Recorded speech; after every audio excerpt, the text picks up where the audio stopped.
थुंग थुंग कंधे पर बोरा लटकाए दिन भर गलियों में भटकता रहता।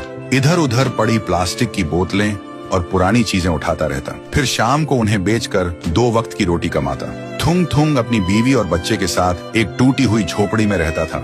गरीबी इतनी थी कि कभी कभी नमक रोटी भी नसीब नहीं होती थी। भूख मिटाने के लिए पेड़ों के पत्तों का सहारा लेना पड़ता।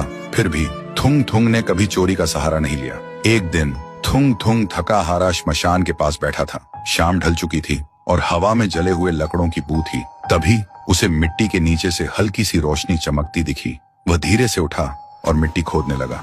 कुछ ही देर में उसे जमीन के अंदर से एक पुराना सा लोहे का घंटी वाला दिया मिला। जैसे ही उसने उसे उठाया, एक भारी आवाज गूंजी, जो भी इस दिए को जगाएगा उसकी हर इच्छा पूरी होगी, लेकिन बदले में उसकी सबसे प्यारी चीज चली जाएगी। थुंग थुंग का दिल जोर जोर से धड़कने लगा। वह मन ही मन सोचने लगा, सबसे प्यारी चीज मतलब क्या? वह घर लौटा और बीवी को सब बताया। बीवी ने ध्यान से सुना।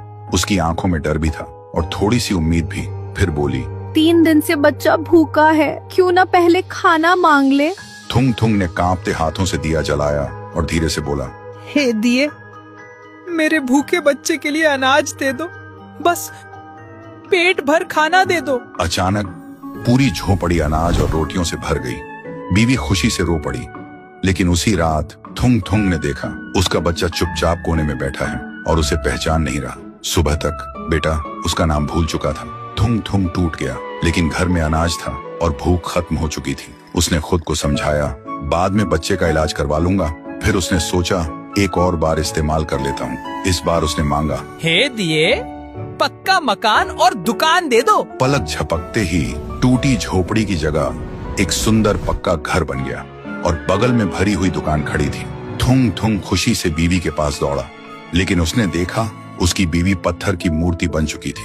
थुंग थुंग चीखता रहा, रोता रहा और कोने में रखा वह दिया हंसता रहा, क्योंकि शर्त वही थी, हर बार सबसे प्यारी चीज खोना। अब थुंग थुंग के पास बड़ा घर था, पर वह पूरी तरह अकेला पड़ गया था। वह रोते हुए पत्थर बनी बीवी को गले लगाकर बोला, मुझे ये अमीरी जिंदगी नहीं चाहिए। मेरी बीवी और बच्चे को पहले जैसा कर दे, भले ही हम भूखे रहें। दिए की हंसी अचानक रुक गई। एक तेज रोशनी हुई।